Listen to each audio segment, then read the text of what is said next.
Hey guys, it's Leanne. And Kevin. From Healthful Pursuit, and this is another mini-sode of the Keto Diet Podcast. If you haven't guessed it already, Kevin is joining us for today's mini-sode. I'm really excited to chat all things Christmas with him. You can get the podcast extras and transcript for today's episode over at healthfulpursuit.com/podcast/X28.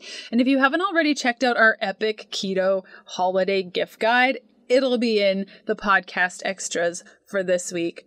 Definitely worth checking out. These are all my favorite products and gift ideas that you could gift to yourself, to a loved one, to a colleague, whatever you'd like.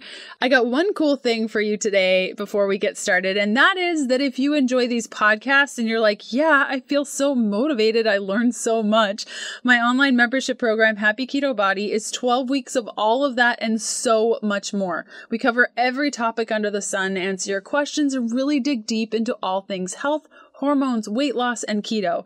And if you don't already know, Happy Keto Body includes information, tips, and advice from Dr. Nina Lewis-Larson. She's a certified naturopathic doctor, and she shows up each week inside Happy Keto Body to share her expert advice. If that sounds like something you can get behind, then get ready because we're opening the doors for Happy Keto Body in just a couple of weeks. Head on over to happyketobody.com to get on the list so you can be one of the first to know when registration opens. Okay, today I wanted to chat about Christmas to get us into the holiday spirit. Maybe chat about what the holidays mean to us, how we celebrate the holidays ourselves, holiday memories that we had as a kid. Kevin grew up in Germany, so had different traditions than me when it came to Christmas. And if you guys have questions about today's content, you can head on over to healthfulpursuit.com/contact and ask me. Of course, I want to mention, since we're talking about Christmas today, that I put together a keto holiday cookbook. It's a quick little downloadable guide where I share nut-free, dairy-free keto deliciousness in the form of appetizers, sides, entrees, desserts, and more. You guys can grab it at healthfulpursuit.com/keto holiday. Okay, let's do this thing. Welcome to the Keto Diet Podcast, the show all about keto for women so you can burn fat, balance your hormones, and heal your body. From television, print, and billboard ads to social media and internet marketing, making you feel less than is a billion-dollar industry. You won't find that here. And if you're struggling to make sense of the truth that you are so much more than good enough, I'd like to help. My 21-day whole keto challenge is open for registration, and as a listener of the show, you'll receive 20% off this daily coaching program with the coupon code KETONOW at checkout.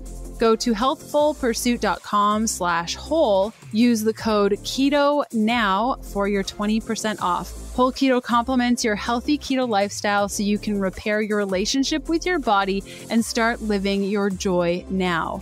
If you're new around these parts, I'm Leanne Vogel. You may know me as the international best-selling author of The Keto Diet, founder of happyketobody.com, or maybe you know me as the nutritionist that likes dipping pork rinds in avocado oil mayo. I'm so glad you're here with me today. Thanks so much for listening. Okay, let's get this party started. Hi. The microphone looks a bit like an Easter egg, but I guess we're not talking about Easter. Yeah, it totally does look like it. Well, you could pretend it was a Christmas tree. Oh, it's a very dark-looking Christmas tree. We just got a new microphone, and we're, kind of not used to having a microphone that just sits on its own, and I don't have to hold it. Were your Christmas trees black when you grew up? No. Okay. Were yours? Tell us about your Christmas, because when you first told me about how you guys celebrated the holidays at your house, it felt like so magical. So, I guess to preface all of it, I grew up in a non-religious household, so we didn't go to church, but I think we still very much had the Christmas spirit in mind, and everything was very Christmas, with Santa Claus. Then again, I'm not sure how this whole Santa Claus works in Germany, because we have this angel woman, this angel that comes in Christmas and brings the gifts. So I'm not sure how that all works. We call it das Christkind, and but... And she was the one who gave the gifts. Yeah. And you guys couldn't see your tree before. Yeah, the door was Christmas Day or Christmas Eve? Did you guys do presents? Christmas Eve? Okay, and that's when you did presents. Yes, okay. in the evening. And then it was like, how long can you stay up and play with what you got until you were so tired that you just couldn't anymore? That's so sweet. Yeah. That's really sweet. And you guys did like Christmas markets. And, We did Christmas that was market. a really big deal. Yeah. And we did we did the Christmas tree. We had a real tree. We never had a fake tree. We had real candles. We never had fake candles or electric candles. Oh, we sang before we got to open our presents. What kind of songs? I can't remember. Okay. But a Christmas song. That's cool. Yeah. But then, okay, so that was like when you were little. And then when we met, you weren't really into Christmas much. No, I was too poor for Christmas.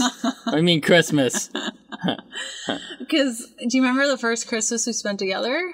You had a tree set up, right? Because you had that artificial tree. Probably. Like when we met, I was like so into Christmas because I grew up in a household where Christmas was like a really big deal at our house. But why don't Canadians or maybe Americans go out and cut their Christmas trees? We did.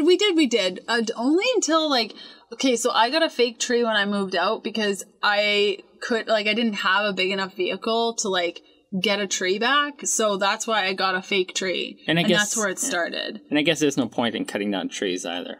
Well, if you think about it though, those plastic Christmas trees can't be good for the environment. I think this is a bigger conversation. That's a really big conversation. Artificial Christmas tree conversation. Well, and then for a couple of years, I know that when I moved out on my own and I got my first place, it was really important to me to celebrate Christmas because I grew up in a household where right after, I guess it was December 1st, because in Canada we don't have Thanksgiving that late. So usually I think Americans will set up their tree either before or after Thanksgiving, but we always did ours December 1st. Mom would get out 20 boxes of stuff and we would spend 2 weekends at least filling the house with Christmas stuff everywhere. We would even put snow inside the windows, that spray snow with light those Christmas balls. We'd attach them with fishing wire and then tape them to the ceiling. And so they would all just be it was crazy. There was mistletoe everywhere. There were Santas everywhere. There was everything. Our bedrooms were decorated.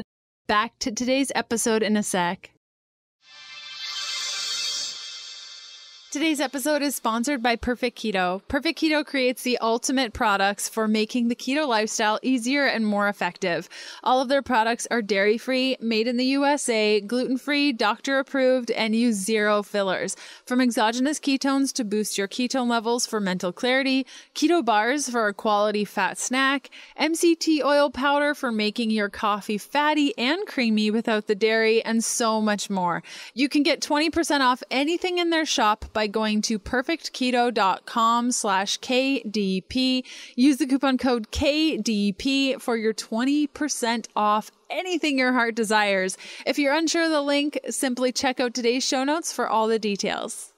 Okay, back to today's episode. What did you have on top of your tree? An angel. An angel? What about you? I think we had a silver spike, an all glittery spiky thing. It wasn't a star? It could have been a star. A spiky thing. I don't know. Can't remember. I thought it was a ball at the bottom and then a spike that goes up, I think. Okay. But I can't remember. It's quite a few years ago. We had a little angel and she held a little candle and it was lit. And it was cool. So magical. Was it a real candle? No, it was a light. Electrical candle thing. And then every year my dad, because my sister was always a lot smaller than me. Even when she was 10, she was the size of I was when I was 5. So my dad would pick her up by the hips and just let her up on the tree so she could put the angel on, and I couldn't. Okay, I have a question. Let's talk about lanterns. What's a lantern? Lantern, really? A lantern is a thing on a stick, has a light on it, you carry it around as a kid. Oh, we did that in when we were singing Christmas carols at our church. You did? Yeah. Did he make lanterns? No, they were just candlesticks.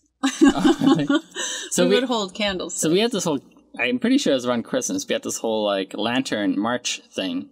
Where in school, we built a lantern. And in the beginning, it was little tea lights, actual little lights. Yeah. And we built this lantern with a stick and a box and see-through paper, and we decorated it. Oh, wow. And then at one night, a week after or whatever, we all the kids got together and all the schools, and you marched with your class and you sang Christmas carols. I'm pretty sure it was Christmas, and it was to celebrate a saint of some sort.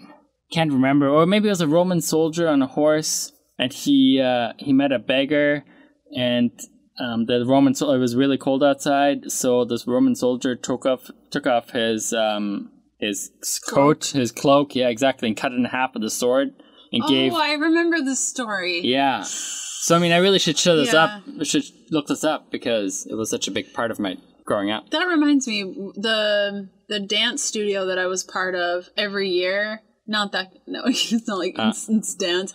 No, like the dance studio when I was a ballerina and all the things. Okay. We used to do this show in the street. So every year in the town that I grew up in of like 10,000 people, they'd set up a stage on Main Street. There was only like one street and it was called Main Street.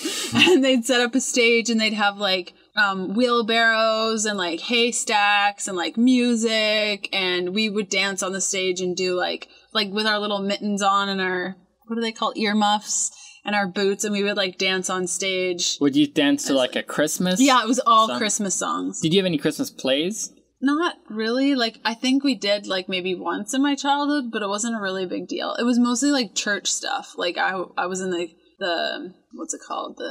When people sang, what is it when kids get together? A choir. Choir. I was in choir, and I was like really into choir. Like choir practice started after Halloween, and like then it was every Monday, Wednesday, Friday after school for like 2 to 3 hours. We would walk to church and like practice. It was a big deal. I loved it. That's cool. I think in Germany, and I might be wrong, somebody might school me on this, but it felt like the schools were really religious as is. So we had a lot of like the Christmas like spirit, like the traditional Christmas things in school. Yeah, which was really magical. Like, yeah. I don't know. I think maybe such a beautiful time. Like as kids, it was just always like, oh, there's so much energy around Christmas of like giving and receiving and community. And then as we age, like especially now, we don't really. And I think we're not as involved. I think Christmas was always just supposed to be a special time for kids and for parents. Just a special time of like giving and sharing and food and just being thankful. Yeah. And now it seems like it's maybe commercial, like... Yeah, that too. Because it wasn't very... Well, mind you, I didn't grow up with a lot of money, so, like, ours was like, yay, you got a comforter for Christmas. Like, it was never anything, like, super amazing. I remember one year I got a Dear Diary, and I thought... That was awesome. Oh my gosh, it was the coolest thing ever. That was, like, the highlight of all the Christmases I've ever had. Dear Diary, and showing my grandma, who was like probably 78 at the time, that I had like this computer that I held that I put my diary entries in, and she thought it was like mind-blowing, like totally what is mind-blowing. But now it's interesting, like I think with allergies and stuff, it's never really been a problem eating with our family. Like they're pretty good with like dairy and stuff. I would say like gluten gets really hard. Christmas parties were always a nightmare. I hated Christmas parties. You never know what's in food though. You never know what's in food, and everyone gets really drunk, and it's never a good time. No. I don't miss those. But I do miss like parties. Maybe somebody can invite us over to their house for Christmas. And do what? Eat their food and hang out with them. As long as... I make good mashed potatoes. There's not too many drunk people. That's fair. That would be so fun, though, because we're, like, basically familyless right now. And only if there's snow. That's a problem. Wait, that is a problem. So I guess those are our Christmas memories. I hope that got everyone into the cheer of the holiday season. And maybe Christmas also, unless... I'm not sure. Maybe we can not stress as much about our way of eating. It feels like there's a lot of stress associated around eating around the holiday time. Would you like a gummy? Oh, gummy bears. I ordered these Smart Sweets holiday gummies like probably a month ago, and they're little Christmas trees. Don't eat my sour buddies. I like those. Oh, okay. You get the Christmas trees. They're not as good as the buddies. But yeah, I think that there's ways that you can like with those sorts of products and like just if your family is making holiday treats, like if my grandma was still alive and she made butter tarts, I would eat them. Like I would eat them hands down. I would eat them. And I don't think you should feel guilty doing it either because it's made with love, and she's like in her little kitchen with her little slippers on, making the little butter tarts. Yeah.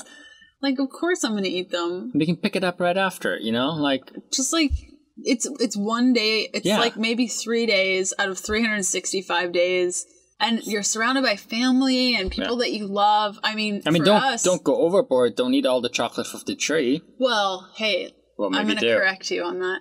Because if you go into the holidays thinking don't go overboard, what do you think's going to happen? Oh, you're going to go overboard. Exactly. Well, I was just thinking, I'll enjoy myself. But you know me, give me a box of cookies, I'll eat the entire box. Really? That doesn't sound like you Cookie Monster. Oh, wait, I wanted to ask you, what's your favorite holiday movie? Oh, I don't know. Kevin Home Alone, but that's probably not true. Yeah, it's so difficult. I like The Grinch because it reminds me of my sister a lot. Oh, I like the one with the BB gun, A Christmas Story, where he asks for the little gun and everyone says, "You're going to shoot your eye out." And then he shoots his eye out when he gets it for Christmas. Do you remember? No, I don't, but it sounds familiar. The lamp with the leg, and it's like a mannequin leg, and we got to watch that again. It's so funny. Oh, and what's the one? It's a Wonderful Life. That's another one of my favorites. With the guy and he... Oh. We need more modern, good Christmas movies that aren't like bad comedies. It's true. Like the classic, beautiful. Yeah. Why did they stop making those? Because people don't care, Kevin. Really? But I don't know. You can make... Like Miracle on 34th Street. So amazing. Yeah. Okay, well, that was today's episode. Thanks for hanging out with me. And... enjoy your holidays. Happy holidays to everyone listening. And thanks so much for following, and we can't wait for another year with y'all. Awesome. Bye. Bye.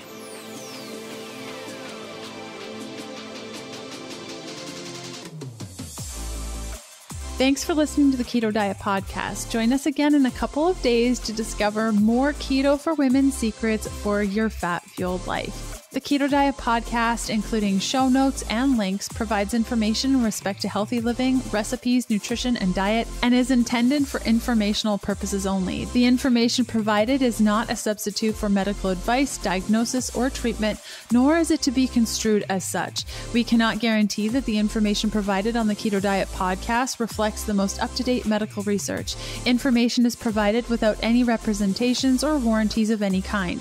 Please consult a qualified physician for medical advice and always seek the advice of a qualified healthcare provider with any questions you may have regarding your health and nutrition program.